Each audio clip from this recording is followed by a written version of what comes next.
Welcome back to English Vibes Hub, the channel where we help you master the English language and connect with others from around the world. I'm your host, Emma, and today we're talking about something really exciting: mastering English for social media and online interactions. From Facebook to Twitter, and from online forums to video conferencing, being able to communicate effectively in English can open so many doors for you. That's right, Emma, and I think what's really interesting about this topic is how it's not just about the language itself, but also about the culture and the nuances of online communication. I mean, have you ever tried to explain a joke or a meme to someone who doesn't speak your native language? It can be really tough, right? Yes, I totally know what you mean, Liam. And that's why we want to start by looking at some phrasal verbs and idioms that are commonly used in online interactions. For example, let's take the phrasal verb to scroll through. This means to look through something, like a social media feed, without necessarily reading everything carefully. So, you might say, I scrolled through my Facebook feed and saw that my friend had posted some really cool photos from her vacation. Exactly, and I think that's a great example, Emma. Another one that comes to mind is to log in. This means to enter your username and password to access a website or online platform. So, if you're trying to get into your Facebook account, you would log in with your email and password. And then there's the idiom to go viral, which means to become extremely popular or widely shared on the internet. For instance, if a funny video you posted gets millions of views and shares, you could say it went viral. Those are great examples, Liam. And I think it's also worth mentioning the phrasal verb to tune in, which means to watch or listen to a live broadcast or stream. So, if you're interested in watching a live concert or a sports game online, you would tune in to the stream at the scheduled time. Now, let's talk about how these phrasal verbs and idioms can be used in real-life online interactions. For example, you might say, I'm going to tune into the live webinar tonight to learn more about the latest social media trends. That's a great example, Emma, and I think it's also important to talk about how to use these phrases in context. For instance, if you're chatting with someone online and you want to ask them to share a link or a video, you might say, can you post that link so I can check it out? Or, if you're discussing a topic and you want to agree with someone, you might say, I totally scroll through my feeds and see what you mean. I love that example, Liam. And I think it's also worth noting that using phrasal verbs and idioms in online interactions can help you sound more natural and fluent in English. It's like when you're chatting with a friend in person, you would use colloquial expressions and slang, right? So why not do the same online? For example, if you're commenting on a friend's post, you might say, that's so cool. I'm going to share it with my friends. Exactly, and I think that's what makes online interactions so much fun, Emma. You get to connect with people from all over the world and share your ideas and experiences with them. And of course, you get to learn from them too. So let's keep exploring this topic and see what other tips and tricks we can share with our viewers. Absolutely, Liam. And I think we're just getting started. We've got a lot more to cover, from online etiquette to language learning strategies. So, stay tuned, everyone, and let's keep the conversation going. What do you think is the most challenging part of mastering English for social media and online interactions? Liam. That's a great question, Emma. For me, I think it's trying to keep up with all the different slang and colloquial expressions that are used online. It can be really overwhelming, especially if you're not familiar with the culture or the context. But at the same time, it's also what makes online interactions so exciting and dynamic, right? I totally agree, Liam. And I think that's why it's so important to practice and immerse yourself in the language as much as possible.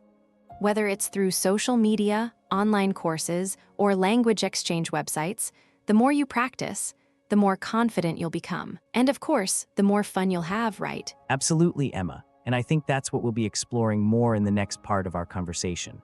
We'll be looking at some specific language learning strategies and tips for improving your English skills online. So stay tuned, everyone, and let's keep the conversation going. Sounds like a plan, Liam.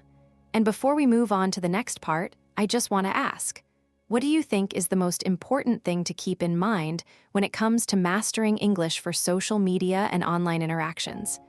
Is it the language itself, the culture, or something else entirely? That's a great question, Emma. For me, I think it's a combination of all those things. You need to have a good grasp of the language, of course, but you also need to understand the culture and the context in which you're communicating. And on top of that, you need to be able to think on your feet and adapt to different situations and conversations. I love that answer, Liam. And I think that's what makes online interactions so challenging and rewarding at the same time. You have to be able to navigate different languages, cultures, and contexts, all while trying to communicate your own ideas and perspectives. It's a tough job, but someone's got to do it right. Exactly, Emma. And I think that's what we'll be exploring more in the next part of our conversation.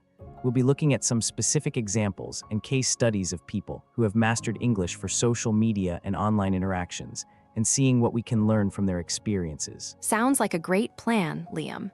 And I think we're just getting started on this topic.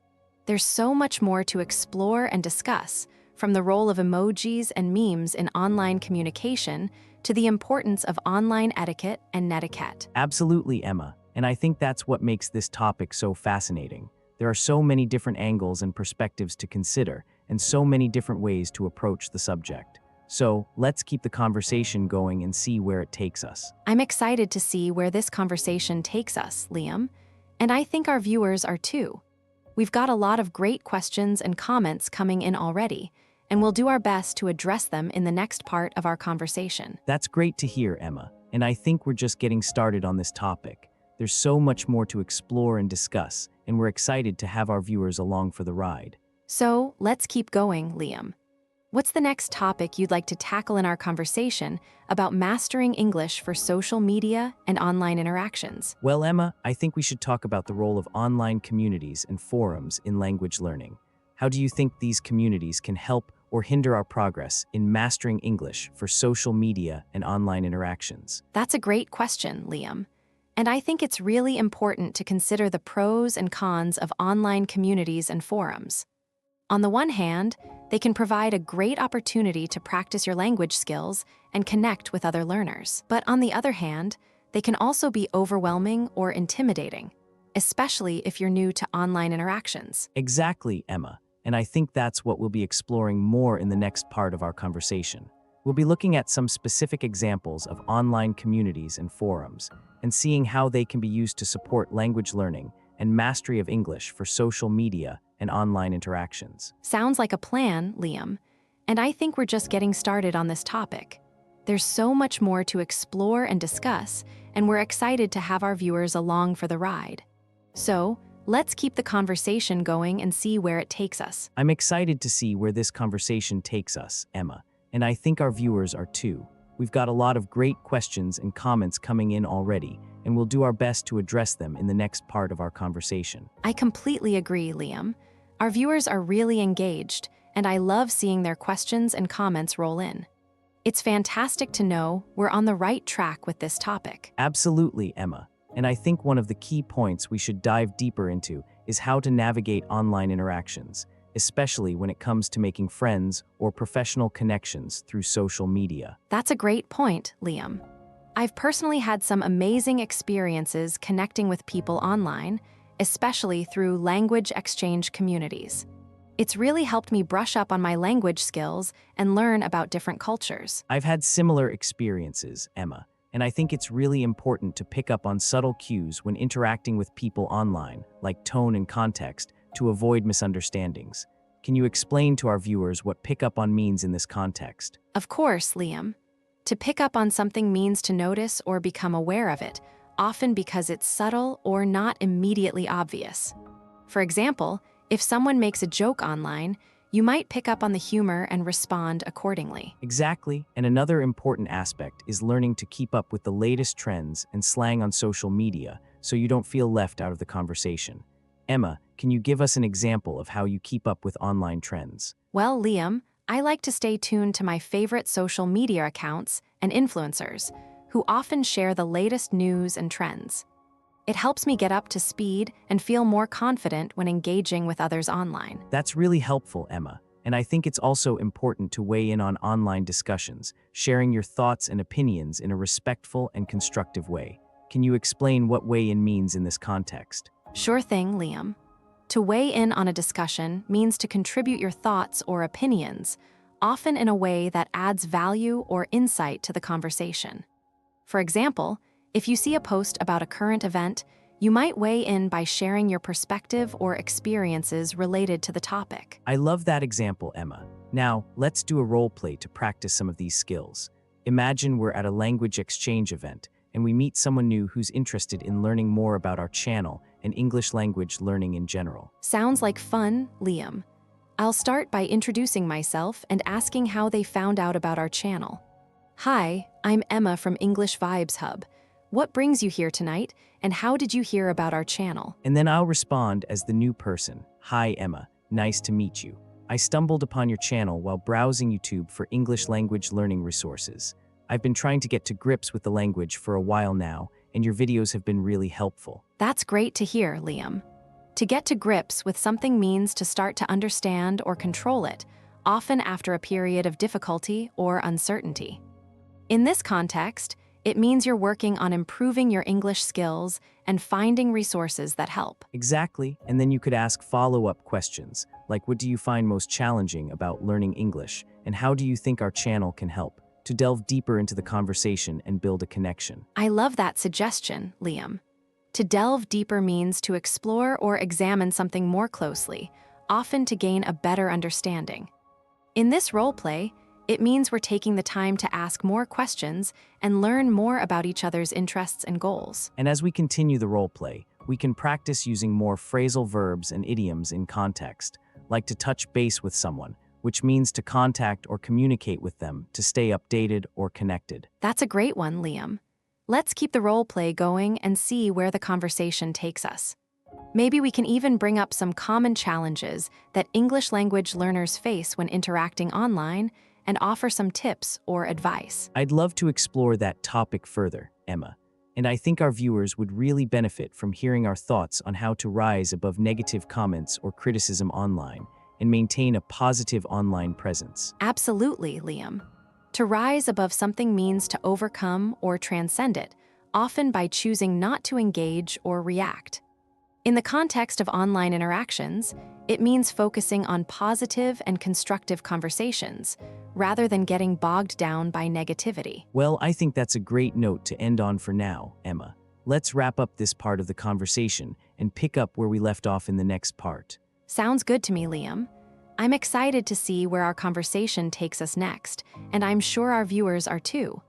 Let's keep the discussion going and follow up on some of the points we've made so far. I completely agree, Emma. Following up on our previous points, I think it's also important to brush up on our online etiquette. You know, making sure we're being respectful and considerate in our comments and messages. Absolutely, Liam. Brushing up on our online etiquette is crucial, especially when interacting with people from different cultural backgrounds. It's easy to unintentionally offend someone if we're not careful with our words. And speaking of being careful, have you ever had to back down from a conversation online because it was getting too heated? Yes, I have, Emma. It's not always easy to know when to back down, but I think it's essential to recognize when a conversation is becoming too confrontational. It's better to back down and revisit the topic when emotions have cooled down. What are your thoughts on this? I think that's a great point, Liam.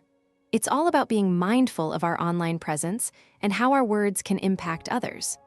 And on a more positive note, I love how social media can help us reach out to people who share similar interests and passions. It's amazing how we can connect with like-minded individuals from all over the world. That's so true, Emma. Reaching out to people online can be a great way to build meaningful relationships and learn from others. And it's also important to follow through on our commitments and promises, whether it's meeting a deadline or responding to a message in a timely manner. Exactly, Liam. Following through is essential in both our personal and professional lives. It helps build trust and credibility, and it's especially important when interacting with others online. Now, let's talk about some final tips for mastering English for social media and online interactions. Sounds good to me, Emma. One tip I would give is to practice, practice, practice. The more we engage with others online, the more comfortable we'll become with using English in a social media context. That's a great tip, Liam. Another tip I would add is to be authentic and genuine in our online interactions. People can usually tell when we're being insincere or trying to be someone we're not, so it's essential to be ourselves and let our personalities shine through. I couldn't agree more, Emma. Being authentic is key to building strong relationships online. And finally, I think it's also important to stay on top of the latest social media trends and updates. This will help us stay ahead of the curve and make the most of our online interactions. That's a fantastic point, Liam. Staying on top of the latest trends and updates will help us navigate the ever-changing world of social media with confidence. Well, I think that's all the time we have for today, but before we go, let's summarize some of the key takeaways from our conversation. Yes, let's do that, Emma. We've covered a lot of ground today, from the importance of online etiquette to the value of being authentic and genuine in our online interactions. That's right, Liam. And we've also explored some useful phrasal verbs and idioms, such as brush up, back down, reach out, and follow through. I hope our viewers have found this conversation helpful and informative. Me too, Emma. It's been a pleasure chatting with you, as always. And to our viewers, thanks for tuning in to this episode of English Vibes Hub. Don't forget to like and subscribe for more content on mastering English for social media and online interactions. Yes, and we'll catch you all in the next episode. Until then, keep practicing your English skills and stay connected with us on social media at English Vibes Hub S6W. Bye for now.